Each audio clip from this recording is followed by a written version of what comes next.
국민의힘 당권 구도가 좀 출렁출렁하고 있습니다. 오늘 나온 여론조사 먼저 좀 살펴보실까요? 김기현 의원이 수직 상승을 했습니다. 자, 35.5, 나경원 전 의원 21.6, 안철수 의원 19.9, 유승민 의원 7.4 이렇게 지금 나오고 있는데 자, 단순히 김기현 의원이 35.5 수치보다 이게 2주 전 직전 조사보다 20.3%포인트 급상승했고요. 나경원 의원이 10%포인트 가까이 하락을 한 수치거든요. 이거 어떻게 보십니까? 대통령실과의 충돌이 직격탄이 된 겁니까? 그러니까 이제 국민의힘을 지지하는 층을 대상으로 한 여론조사고, 그렇죠. 왜 근데 당신 100%니까, 당신 100%니까 예. 그분들을 상대로 한 건데 실제로 김기현 후보의 상승세가 눈에 띄게 지금 보여지는 건 사실입니다. 그리고 예. 당내 분위기에서도 김기현 후보의 어떤 대세론 같은 형성되는 지금 분위기인 건 분명히 맞습니다. 그래서 저 수치가 김기현 후보의 최근 주말 사이 지금까지 몇 차례 지금 선두 1위를 계속 보여주는 것 수치가 보여지고 있기 때문에 네. 안정적인 선두세를 유지하는 가 관건이 될 것 같은데요. 근데 여전히 지금 남아 있는 건 뭐냐면 저기 남아 있는 그 유승민 후보를 지지하는 한 8% 9% 정도의 지지율은 그대로 유지가 되고 있고 예. 안철수 후보도 큰 폭의 변화 없이 10%대에서 계속 유지가 되고 있습니다.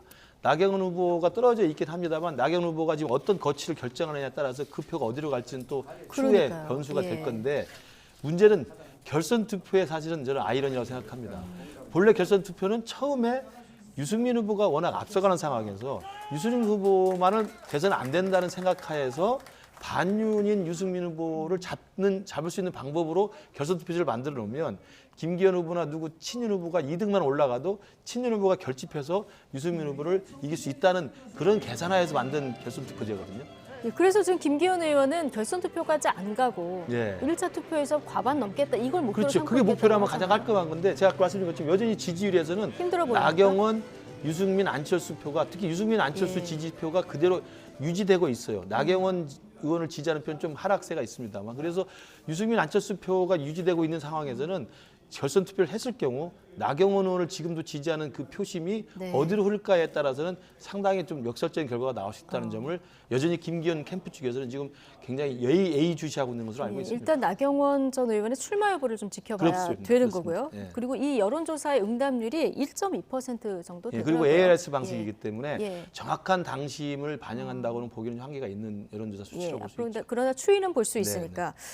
나 전 의원 오늘 대전시당 신년 인사회도 불참하고 또뭐 일정을 다 취소하고 잠액에 들어갔는데 사실상 지금 뭐 당 지도부에서도 그렇고 초선 의원들한테도 그렇고 좀 십자포화를 맞고 있는 상황 아니겠습니까? 이런 상황에서 어제까지만 해도 나경원 전 의원이 거의 결심이 섰다 이렇게 얘기했는데 출마할 수 있을까요? 어떻게 전망하십니까? 그러니까 어제 집단 뭐라고 해야 되죠? 뭐 린치라는 말은 좀 그렇고 집단 뭐 어떤 폭력에 가까운 어떤 여러 가지 윤 핵관의 측근들에게 그런 말하자면 지적을 받았잖아요. 좀 충격을 받으시지 않았나 싶어요. 그리고 승부르기를 하는 것 같은데 나경원 전 의원 같은 경우는 조금 이 본인 스스로 이 지지율을 깎아먹는 게 두 가지인 것 같아요. 첫 번째는 본인이 당시에 해임이 되고 나서 쭉 가져왔던 메시지 자체는 난 나갈 것이다라는 얘기였어요. 네. 그런데 자꾸 이 윤심 쪽에서 세게 들어오니까 주춤거리기 시작했습니다. 이게 주춤거리는 자체가 본인이 지지했던 층이 빠집니다. 결국에는 본인이 당대표를 한번 해보고 있다면 지도자잖아요. 지도자가 좀 뭐 결단하는 모습을 보여주고 해야 되는데 아 이거 여기 갔다 저기 갔다 너무 눈치 보는 거 아니야? 네. 라는 지지층이 좀 뭐 그런 판단을 했다고 보는 것이고 두 번째는 지금 보면은 나경원 의원이 떨어지는 만큼 유승민 의원이 좀 올라가는 상승세가 있어요. 예. 김기현 의원한테 갔던 부분들은 아까 말하지만 응답률도 있고 이런 부분에 있어서 추이는 김기현 의원이 올라갔지만 나경원 의원은 지금 윤심에 그렇게 반기를 들고 싶지 않은 거예요. 예. 그러니까 윤석열 대통령과 친윤은 아니더라도 최소한 법륜 정도는 하고 싶다. 네. 그래야만 선거에서 내가 이쪽도 가져올 수 있고 윤심도 그래도 나를 반발하지 않고 가질 수 있고 그런 계산을 하다 보니까 조금 스텝이 엉켰다라고 예. 보시면 될 것 같고 하지만 나경원 의원은 지금 장고에 들어갔지만 저는 변함없이 출마를 할 것이다 라고 보는 이유는 이 정도 되면 본인이 중진으로서 해왔던 정치 내공을요 이렇게 그냥 사라져버리면 이 본인의 20, 30년의 정치 인생이 완전히 망가지는 겁니다. 여기서 다 망가지는 거예요. 망가진다. 그래서 그렇기 때문에 출마할 수밖에 없을 그렇죠. 것이다. 들어가서 다시 장고에 들어가서 고심을 한 뒤에 본인의 입장을 조만간 발표할 것이다. 네. 라고 보고 나경원 있습니다. 전 의원이 지금 대통령의 반기를 들고 싶지 않지만 모양새가 지금 대통령실에서 선을 딱 그어버린 이런 상황이라서요. 좀 뭐 오늘도 별별 비난이 다 나왔어요. 뭐 예. 아시타비 이런 비판도 나오고 장돌뱅이냐 이런 비판도 나왔고요. 그리고 출세 욕망으로 부창부시다 이런 비판까지 지금 당 지도부에 계셨던 분들도 비판의 가세를 했는데 이런 압박감을 좀 버텨낼 수 있을까요? 그게 이제 나경원 지금 그 전 대표의 사실은 이제 앞에 놓여 있는 과제죠. 네. 그러니까 지지난주죠. 그 헝가리 출산 대책 발언이 사실은 도화선이 돼서 대통령실에서 즉각적인 반박 성명이 나왔고 그에 대해서 나경원 의원에 대한 이른바 윤핵관으로 불리는 분들에 대한 집중 포화가 있었고요. 그 사이에 지금 2주가 흘렀는데 사의 표명하고 사직서까지 공식 제출했고 그러니까 대통령실에서는 사의를 받아들이는 게 아니라 해임이라고 하는 네. 어떻게 보면 사실은 징계 내지는 파문 조치 비슷한 강경한 입장을 내놨고 그 뒤에 이제 나경원 의원이 출마 쪽으로 좀 뜻을 굽혀가는 상황이었는데 어제 SNS에서 제가 볼 때는 메시지 관리에 좀 실패했던 네. 것으로 좀 보입니다. 그러니까 대통령의 본의가 아니다. 그렇습니다. 이 발언이 예, 결정적이었다. 그러니까 그때 그 SNS 전반적인 내용을 보면 강조하고 싶은 내용은 그 대통령의 결정이 본의가 아니다라는 뜻을 강조하고 싶었던 게 아니고 예. 지금 우리 당에 필요한 당대표는 대통령에게 민심을 잘 반영하는 대표야 된다. 예. 대통령에게 정확히 뜻을 민심들을 왜곡되지 않고 전달할 수 있는 당대표야 된다는 이야기를 하고 싶었던 겁니다. 근데 그 앞에 좀 불필요한 사족으로 나의 해임 결정도 그래서 왜곡될 수 있다는 이야기를 한 것이 제가 볼 때는 메시지 관리에 실패했던 거라고 봅니다. 네. 자기 인사와 관련된 문제고 대통령의 결정과 관련된 문제를 직접 건드릴 필요가 뭐가 있겠습니까? 친윤 반장으로 그때 스탠스를 잡았잖아요. 네. 내가 범친윤이지만 핵관하고 내가 거리를 두고 싶다. 핵관들이 오히려 총선을 망친다는 입장을 가져가서 지난주에 상당한 스탠스를 가져왔었어요. 근데 그게 대통령을 직접 겨냥하고 자신의 인사 거치와 관련된 걸 다시 끄집어낸 형국이 됐기 때문에 저는 대통령실에서는 어쩔 수 없이 김대기 비서실장을 통해서 그렇지 않다는 것을 확인해 줄 수밖에 없었던 거죠. 예. 어제 SNS에 글을 올린 이 부분 네. 좀 실수였던 것 같다 이렇게 보셨는데 자 하나만 더 여쭤볼게요. 초선 의원들이 성명서를 내지 네. 않았습니까? 그런데 여기에 참여한 초선 의원 중에서 전당대회 선관위원이 있어서 2명이 사퇴하는 일도 있었고요. 그리고 초선 의원인데 명단에 안 들어간 분들도 있어서 어떻게 된 건가 봤더니 오늘 뭐 허은하 의원도 연락을 못 받았다고 그러고요. 김웅 의원도 물어보니까 또 못 받았다 그러고 하고 이거 기준은 뭡니까? 저는 초선 의원이 아니라서 모르겠는데요. 예. 저는 이 초선 의원들이 모여서 거의 80% 가까운 분들이 연판장에 서명을 하고 나경원 전 대표에 대해서 불출마 내지는 뭐 대한민국의 무슨 골칫거리라는 식으로까지 말씀을 하셨는데 네. 저는 바람직하지 않다고 봅니다.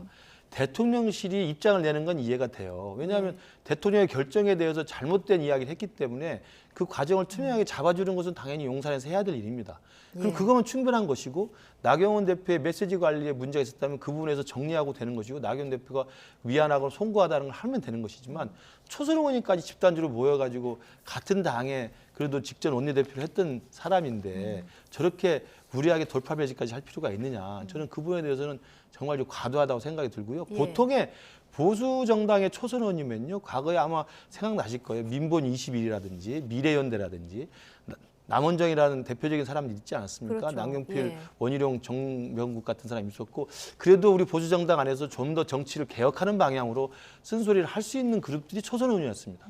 그러나 지금 저도 같은 국민의힘 소속입니다만 우리 당의 초선 의원이 한 게 사실 생각나는 게 별로 없어요. 그런 긍정적인 측면에서 본다면. 그런데 지금 이 상황에서 윤심이라고 하는 것을 서로 경쟁적으로 붙잡기 위해서 줄 세우게 하는 이런 상황에서 나경원 대표에 대한 그 대통령실의 해명은 충분히 있을 수 있는 일이나 그거면 충분한 것을 예. 거기다 또 초선 의원까지 모여가지고 한 발 더 때리는 것은 저는 좀 올당치 않다고 생각합니다. 네. 오늘 재선 의원들은 또 성명 준비하다 일단 보류했다 이런 재선이니까 기사도 그 정도 나와서 생각을 하시는 거죠. 재선이니까 그 정도 네. 생각을 한다. 자, 여러 가지 해석이 나오는 이런 상황입니다. 자, 김기현, 안철수 의원 등 다른 당권 주자들 지금 외연 확장에 속도를 내고 있는데요. 김기현, 안철수 두 의원 오늘 발언 직접 듣고 오시겠습니다. 저는 어느 계파에 속한 후보가 아니라 연대와 포용과 탕평 이 연포탕을 주제로 해서 당을 화합모드로 이끌어나가는 대표가 될 것입니다. 1차 투표에서 과반을 차지해서 결선으로 가지 않고 마무리한다. 그런 것이 제가 가지고 있는 목표라는 말씀을 드립니다. 젊은 사람들의 목소리를 많이 들으려고 했습니다. 왜냐하면 수도권에서 표를 움직이는 것은 중도, 특히 2030이 굉장히 많이 움직입니다. 완주, 그거는 저 말할 필요가 없지 않습니까?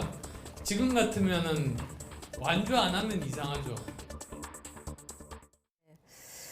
김기현 의원은 요즘에 연포탕, 화합을 강조하는 발언을 많이 하고 있고요. 안철수 의원 같은 경우는 오늘 그 젊은 세대 표심을 좀 겨냥한 행보를 보였는데 어떻게 보십니까? 김기현 의원 자체는 좀 과열된 지금 본인이 이제 나름대로 윤심을 얻어서 좀 지지율도 좀 높아지는 것 같고 그러다 보니까 이게 서로 간에 이렇게 반목이 돼서는 나중에 좋지 않을 거 아닙니까? 지금 현재 보면은 아 이제 내가 윤심을 얻어서 나름대로 좀 선전할 것 같아요.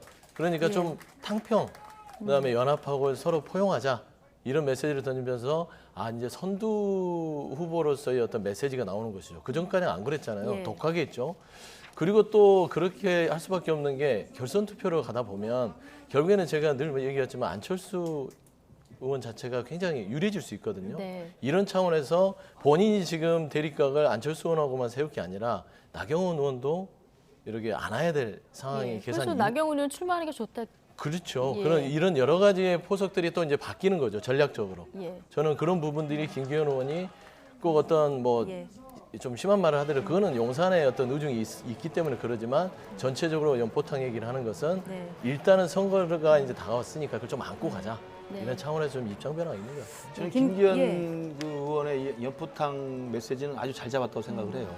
그러니까 사실은 그전에는 사실은 낮은 지지율에서 시작해가지고 열심히 지금 상승세를 만들어낸 거 아닙니까? 그래서 1위까지 올라와 있는데 1위 정도 됐는 상황에서 여기서 또 계속 또 각을 예. 세우고 다른 후보를 공격하고 당내에서 줄 세우기 하는 듯한 모습을 보이고 또 김장연대에 갖고 있는 일정한 또 나름대로의 당내에서 좀 불편한 시선들이 있거든요. 네. 그걸 안고 갈 필요가 없는 거죠. 특히 당대표가 된 이후를 생각해 보면. 그래서 이제는 1위까지 탈환한 상황에서 다른 후보들과의 각보다는 다른 후보들을 다 연대하고 포용하고 탕평한다는 이미지를 가져가야 전략을 잘 세웠다. 전술적으로도 그래야 결선 예. 투표까지 안 가고 갈 수 네. 있는 그런 새 확장들을 도모할 수가 있는 거죠. 예. 안철수 의원은 윤석열 대통령은 법조계 전문가고 나는 과학기술의 전문가다. 이게 유례없이 좋은 조합이다. 요즘에 이걸 계속 밀고 계시더라고요. 그렇습니다.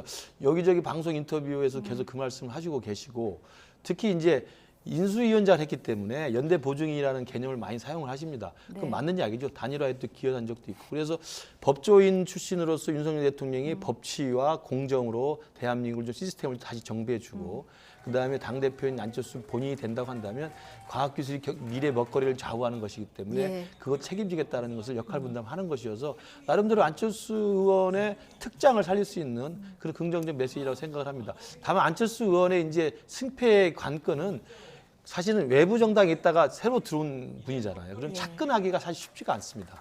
그렇기 때문에 기존에 있었던 당원들이 안철수 의원을 정말 거래하는 다른 거래사의 영업 사장님 정도 생각하는 것인지 아니면 정말 우리 같이 회사를 지켜왔던 회사의 어떤 중진으로 생각하는 것인지 이에 대한 아마 당원들의 마음이 결정을 할 거라고 생각합니다. 예. 80만 당원 시대 모바일 투표가 또 하나 변수가 될 것이다. 이런 전망도 나오는데요. 자, 앞으로 나경원 전 의원이 출마할지 안 할지 이것부터 좀 먼저 지켜봐야 될 것 같고요.